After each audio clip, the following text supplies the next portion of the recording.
Everyone, आज मैं ancient Indian aesthetics complete करूंगी. So dramatic art in ancient India held an appeal as no other art form did. Okay, so India का जो dramatic art है ancient time का, वो एक मतलब ऐसा आर्ट फॉर्म है जो किसी ने नहीं किया है. Recitations of folk tales and epics gradually come to include elements. Okay, so जो रेसिटेशन होता है फोक टेल्स का और एपिक्स का, वो इंक्लूड करता है enactment. The form of drama in Sanskrit literature particularly include aspects of dance, music and acting.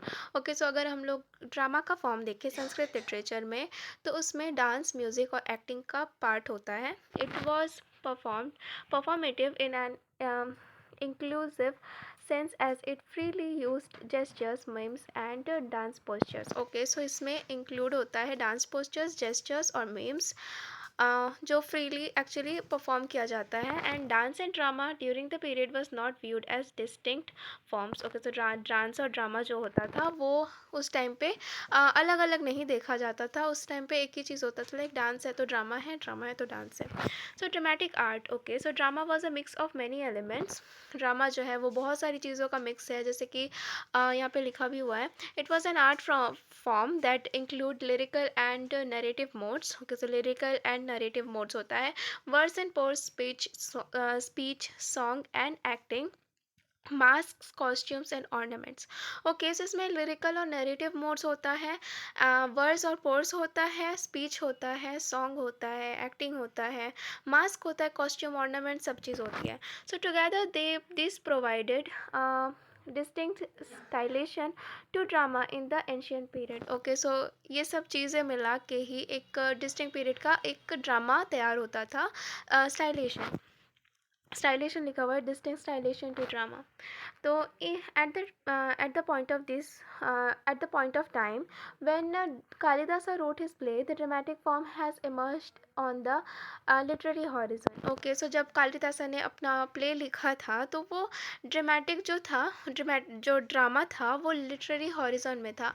The process has been observed as follows. तो यहाँ पे एक्चुअली जो प्रोसेस है वो लिखा हुआ है, तो आप इसको पढ़ सकते हो. It is suggested that in the ancient period, the popular and folk traditions were extensively deployed in performances during festival. So उस टाइम पे लाइक एंशियंट पीरियड में जो पॉपुलर और फोक ट्रेडिशन जो था वो बहुत पॉपुलर था. एंड फेस्टिवल्स के टाइम पे ये सब दिखाया जाता था. जो फोक और जो प्लेस वगैरह होती थी, या फोक डांस या फिर फोक ट्रेडिशन जो था, वो फेस्टिवल्स के टाइम पे होता था. This popular form close to the life of everyday people were used even in the court dramas that eventually took shape over the centuries to follow. Okay, so ये जो court drama वगैरह होता था, ये बहुत ही सेंचुरीज से चला आ रहा था. एंड और इसको शेप लेने में काफ़ी सेंचुरीज लगी थी, बिकॉज वो काफ़ी पॉपुलर था बहुत पहले से ही, एंड वो धीरे धीरे धीरे धीरे सुधरता गया. तो यहाँ पे भी एक्चुअली कुछ लिखा हुआ है, जो अमर्त्य सेन का एक व्यू दिया हुआ है यहाँ पे. The Veda may be full of hymns and religious invocations, but they also tell stories, speculate about the world, and true to the argumentative propensity already in view, ask difficult questions. Basic doubt concerned the very creation of the world. Did someone make it? Was it a spontaneous emergence? And is there a God who knows that really happened? Okay, so actually जो सेन का कहना है कि एक religious और एक him invocation है, जिसमें स्टोरीज़ होती है जो स्पिरिचुअल वे में लिखी जाती है.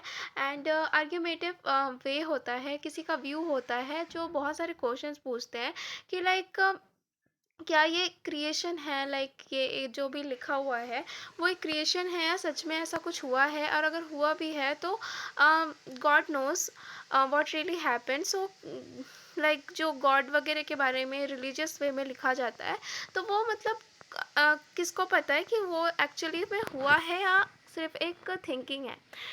To be sure, the way we visualize the ancient past of India is difficult from the way the ancient looked at themselves. तो अभी हम लोग जो ancient past को हम लोग visualize करते हैं इंडिया का, सो वो काफ़ी different है जो ancient अपने आप को देखते थे, मतलब द वे वो अपने आप को देखते थे, हम लोग उसको काफ़ी अलग वे में देखते हैं। एंड यहाँ पे ऋग्वेदा भी लिखा हुआ है, तो form far from being rigid, the Vedas appear to be open-ended and perceives the exploratory spirit. Okay, and speaking specifically about the Rig Veda, Sen has added. Okay, so Sen ने यहाँ पे ऋग्वेदा के बारे में बोला है. The Rig Veda goes on the express radical doubts on this issue. Who really knows? Who will here proclaim it? Hence, we was it produced?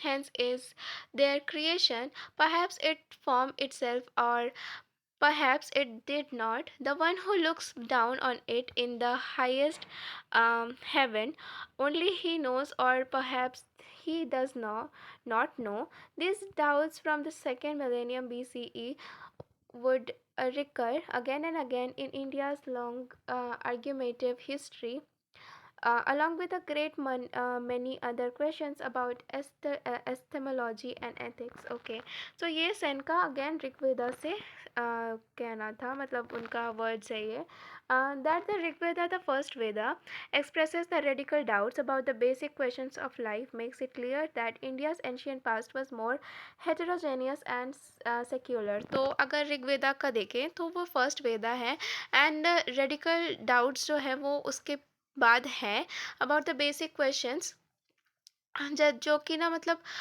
Clear करता है कि इंडिया का जो पास्ट एंशियंट टाइम था, एंशियंट पास्ट था, वो heterogeneous था और सेक्युलर था। और यहाँ पे नाट्यशास्त्र के बारे में भी लिखा है, this gets projected in the theory of drama presented as a threat is by Bharata in the Natyashastra. This obviously demands a brief look at the Natyashastra next. और यहाँ पे भारता का नाट्यशास्त्र लिखा हुआ है। ओके, सो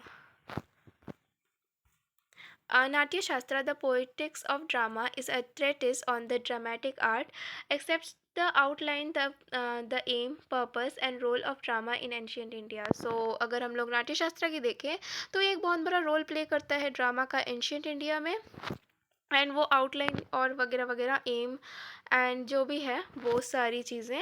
एंड यहाँ पे लिखा हुआ है भारता टर्म्ड इट द फिफ्थ वेदा, तो भारता इसको फिफ्थ वेदा का टर्म देते हैं। यहाँ पे एक्चुअली वहाँ उनका वर्ड्स भी लिखा हुआ है। और उसके बाद है note that it is meant by to be a Veda that is crystallised knowledge of supreme importance on the aspect of natya, that is drama. Okay, so natya means obviously drama, and note that is meant to be a Veda. Okay, so ये note करने के लिए बोल रहे हैं कि एक वेदा है, एंड ओके, एक्चुअली मैं ये पूरा रीड करके नहीं सुना सकती कि बहुत बड़ा वीडियो बन जाएगा। अगर आप चाहते हो तो बड़ा सा वीडियो तो मैं बना के दे सकती हूँ। द नाट्य शास्त्र provides 10 different types of dramatic representations that are determined by factors of length of a play, theme, plot and character. तो नाट्य शास्त्र जो है वो प्रोवाइड करता है 10 टाइप का ड्रामेटिक रिप्रेजेंटेशन, जिसमें आता है प्ले, थीम, प्लॉट, कैरेक्टर्स और भी बहुत कुछ। The Nataka and Prakarna belong to the category of full-length plays of 5 to 10 acts that have as their subject plots taken from histories and fictional stories. Okay, so अगर हम लोग प्रकरना और नाटका की बात करें तो ये बहुत ही बड़ी प्लेज होती थी जो 5 और 10 एक्ट का बनता था, मतलब 5 से 10 एक्ट का, एंड उसका जो सब्जेक्ट होता था, जो प्लॉट होता था, वो हिस्ट्री से ली हुई जाती थी, एंड फिक्टिशियस स्टोरीज होती थी, एंड लाइक रिस्पेक्टिवली, मतलब प्रकरना और नाटका का यहाँ पे रिस्पेक्टिवली दिया गया है। एंड उसके बाद the Natya Shastra was meant to take elements from the first 4 Vedas and include these under one head.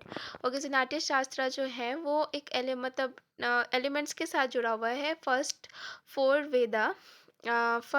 Vedas and include this under one head. Okay, so ये एक हेड में माना जाता है। It ventures to know from the Rigveda the recitative quality, from the Yajur Veda uh, historic representation from the Atharvaveda, rites and style, and from the Samaveda, the rasas. Okay, so यहाँ पे जो ऋग्वेदा है रिसिटेटिव और quality, and जो यजुर्वेदा है वो historic representation है, and Yajurveda है वो रिचुअल्स एंड स्टाइल का है, एंड सामवेदा जो है वो रसास पे है। तो यहाँ पे एक्चुअली वही है, इतना मैं रीड नहीं कर रही, पर यहाँ पे लास्ट में एक्चुअली पूरा दिया गया है रसास। तो भारता provides us about a list of 8 rasas. तो 8 रसास एक्चुअली हम लोगों ने पढ़ रखा है, हिंदी में था। एंड अगेन यहाँ पे दिया हुआ है एरोटिक मीन्स श्रृंगार, श्रृंगार मीन्स जो मतलब जो भी लाइक रोमांस या फिर जो प्लॉट वगैरह होती थी जिसमें श्रृंगार रस का होता था, तो वो श्रृंगार। द कॉमिक मीन्स ऑब्वियसली हास्य, हास्य मीन्स जो भी हंसाने वाला या कॉमेडी वाला जो प्लॉट होता था या जो सीन होता था वो हास्य। द फ्यूरियस रुद्रा मीन्स जो गुस्सा वाला था जिसमें एंगर था, वो रुद्र रस में था। And pathetic means Karuna, Karuna means जो दुख वाला था, जो जो भी दुखी वाला सीन होता था ना उसमें वो होता था pathetic means Karuna. The heroic means Veer, heroic means जो हीरोइक वे होता था, जैसे कि इसमें जब शकुंतला का जो दुष्यंता वाला जो कैरेक्टर था उसका वीर रस में आ जाएगा। जब लड़ाई वगैरह होता है ना तो जो वीरता दिखाने वाला होता है तो वो हम लोग वीर रस में मानते हैं। एंड द मार्वेलियस मतलब अद्भुत, कुछ अद्भुत चीज़ हो गई तो वो अद्भुत में आ जाता है। एंड ओबिवियस मतलब विभत्सा, विभत्सा को शो करता है। एंड द टेरेबल मीन्स भयानक मतलब डर जाना और डरा देना, तो वो चीज़ आता है। तो एक्चुअली नाम से आएगा सारा का सारा मतलब प्रॉपरली समझ में आता है, बिकॉज ये प्रॉपर हिंदी वर्ड ही है तो समझ में आ जाएगा और याद भी रख सकते हैं। And all this have their specific importance in the writer scheme of things. तो ये सारी चीज़ें बहुत ज़्यादा इंपॉर्टेंट होती हैं राइटर्स की स्कीम पे। And among these the rasa of श्रृंगार रिज़ाइन सुप्रीम। तो अगर हम लोग श्रृंगार रस को देखें तो ये सबसे अच्छा माना जाता है। एंड बहुत ज़्यादा मतलब सारे स्टोरीज़ में एक्चुअली श्रृंगार रस कहीं ना कहीं पे ज़रूर यूज़ होता है, और या तो फिर बाकी सब भी होता है, वीर रस भी होता है, पर श्रृंगार मोस्टली होता है। And this is because shringara is the rasa of pleasure and beauty. Okay, so shringara जो है वो प्लेजर और ब्यूटी का माना जाता है। और जहाँ पे भी ब्यूटी डिफ़ाइन करता है, जहाँ पे भी प्लेजर डिफ़ाइन करता है, तो वो श्रृंगार रस होता है। So yeah this is how I am ending this video. I guess आप लोगों को सही लगा होगा। एंड अगर आप लोग चाहते हो लाइन बाय लाइन मैं सारी चीज़ें प्रॉपरली डिस्क्राइब करूँ तो आप मुझे कमेंट करके बता देना, मैं उसी दिन वीडियो डाल दूँगी पूरा लाइन बाय लाइन, पर वो थोड़ा वीडियो ज़्यादा लंबा बनेगा। तो अगर आपको प्रॉब्लम नहीं है तो फिर मैं ऐसा कर सकती हूँ। So let me know, and thank you so much for watching.